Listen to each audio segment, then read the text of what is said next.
प्रतीक दिल्ली में joint family के साथ रहता था, लेकिन जॉब की वजह से अपनी माँ के साथ दूसरे शहर में शिफ्ट हो जाता है, जहाँ उसकी प्रीति के साथ लव मैरिज हो जाती है, जिस पर बहू को नापसंद करते हुए उसकी माँ पूरा समय प्रीति को परेशान करने के तरीके निकालती रहती है।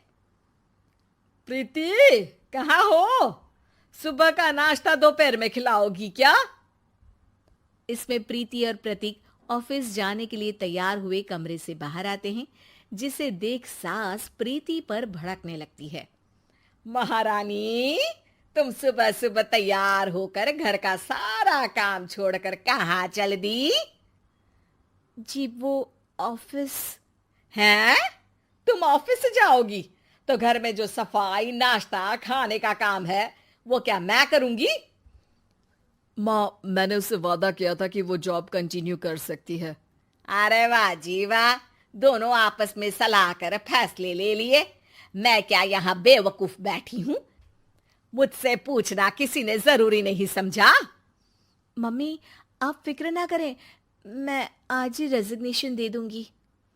प्रीति ऑफिस के लिए चली जाती है और अगले दिन से जॉब छोड़ घर के कामों में लग जाती है, लेकिन साथ ही उदास भी रहने लगती है, जिसे देख प्रतीक को अच्छा नहीं लगता। मुझे पता है तुम्हें अपनी जॉब कितनी पसंद थी। आई एम सॉरी प्रीति। अरे कुछ नहीं होता, बस मम्मी खुश रहनी चाहिए। अब प्रीति अपनी सास को खुश करने और उनका दिल जीतने की जी तोड़ कोशिश करती रहती है, पर सास कभी उससे सीधे मुंह बात तक नहीं करती। इसी तरह दिन बीतने लगते हैं। एक शाम प्रतीक ऑफिस से परेशान घर वापस आता है। माँ, चाची का फोन आया था। दादी की तबीयत बहुत खराब है, हमें दिल्ली जाना होगा। पति की बात सुन प्रीति तो पैकिंग शुरू भी कर देती है, पर माँ वहीं बूत बनी खड़ी रह जाती है। लगता है मम्मी अपनी सास से बहुत प्यार करती हैं, तभी उनके बीमार होने की खबर सुन शॉक में आ गई। ये प्यार नहीं, परेशानी है। तुम तो ऐसे सोचो कि अब से जब तक दिल्ली में हो तुम्हारे अच्छे दिन शुरू। अच्छा, ऐसा क्या है दिल्ली में? वो तुम्हें कुछ ही घंटों में पता चल जाएगा। सास के रिएक्शन और पति की बात से कंफ्यूज्ड प्रीति दोबारा पैकिंग में लग जाती है, जिसके बाद कुछ घंटों का सफर तय कर तीनों दिल्ली पहुंच जाते हैं, जहां घर के अंदर पहुंचते ही लोगों की भीड़ देख प्रीति परेशान हो जाती है। हे भगवान, इतनी भीड़! प्रतीक, कहीं तुम्हारी दादी को कुछ हो तो नहीं गया ना?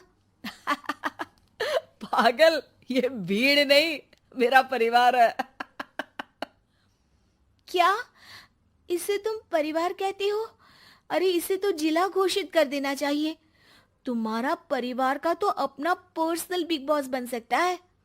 हैरान परेशान प्रीति परिवार वाले सदमे से बाहर निकली भी नहीं होती कि सिर पर पल्ला रखे शांत तरीके से सबके साथ बात करते हुए अपनी सास को देख उसे दूसरा सदमा लग जाता है। हाय राम, ये मम्मी का ऐसा भी कोई रूप है? ये तो मुझे पता ही नहीं था। ये तुम्हारी सास का ससुराल है। तभी प्रतीक की बहन बोल पड़ती है। यहाँ आपको ऐसी ऐसी चीजें देखने मिलेंगी जो सपने में भी सोची नहीं होंगी। हाँ, ये कुछ दिन तो बहुत इंटरेस्टिंग लग रहे हैं। सब एक साथ दादी के कमरे में जाते हैं, जहां पहुंचते ही उसे दादी की आवाज सुनाई देती है। क्यों रे, सास से मिलने की फुर्सत मिल गई? दूसरे शहर जाकर छूट क्या मिली? तुम तो भटकता पंछी बन गई। इतने समय में ये तक नहीं पूछा कि जिंदा भी हूं या मर गई। प्रीति की सास अपनी सास के पैर छूती है। अरे कैसी बात कर रही है मम्मी, आपको तो मेरी उम्र भी लग जाए। अरे बस कर, ये झूठी उम्र देने वाली बातों का दिखावा ना कर। तेरा बस चले ना तो जो मेरी बची कुची जिंदगी है वो भी अभी खत्म कर दे। अरे बहू कहाँ है? इस पर सास प्रीति को दादी से मिलवाती है। दादी प्रीति को बहुत प्यार देती है। क्यों बहू, तेरी ये सास परेशान तो नहीं करती ना? अगर करती है तो अभी बता दे, मैं इसकी क्लास लगा दूंगी। अरे कैसी बात कर रही हैं माँ जी, भला मैं क्यों किसी को परेशान करूंगी। प्रीति अपनी सास का ये रूप एंजॉय कर ही रही होती है कि तभी चाची वहां आकर प्रीति को अपने साथ ले जाती है। सास की क्लास लगते देख जो खुशी मिल रही थी वो तुम्हारे चेहरे से साफ पता चल रही थी, इसीलिए ले आई, क्योंकि अगर उन्हें पता चल जाता तो तुम्हारी खैर नहीं थी। थैंक यू चाची जी। चाची और प्रीति घर में झूले पर बैठी बात कर ही रही होती है कि उसकी सास भी वहां आ जाती है। मतलब यहाँ सारा काम मैं करूं और तुम बैठी हंसी ठिठोली करो? अरे चलो जाओ खाना बनाओ।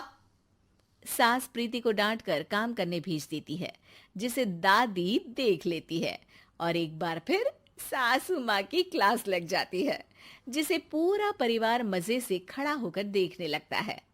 क्यों रे, मैंने तुझे काम बोला और तू उस बच्ची को परेशान कर रही है। सास की कोई इज्जत रह गई है इस घर में या नहीं? यहाँ खुद की सास होते हुए भी ज्यादा बड़ी बन रही है। अब नहीं मम्मी जी, मैं तो बस थोड़ी मदद के लिए बोल रही थी। सास रसोई में जाकर काम करने लगती है और दादी प्रीति को लेकर वहां से चली जाती हैं। इसी तरह एक हफ्ता बीत जाता है, जिसमें दादी अपनी बहू को डर, इज्जत और प्यार का फर्क समझाती रहती है और प्रीति उसका मजा लेती है। वापस जाते हुए दादी प्रीति और उसकी सास दोनों को अपने पास बुलाती है। मेरी बहू जिद्दी और अड़ियल है, इसलिए उससे हमेशा सही काम करवाने के लिए मुझे सख्ती करनी पड़ती है। लेकिन तुम्हारी बहू अच्छी है, तेरी खुशी के लिए वो अपनी जॉब और सपने भी छोड़कर घर में बैठी है। अपनी बहू के साथ प्यार से रहो। और प्रीति, अगर अभी भी तुम्हारी सास परेशान करे ना, तो फिर तुम्हें पता चल ही गया है कि शिकायत कहाँ करनी है। जी, अपनी सास के ससुराल में उनकी सासू माँ के पास।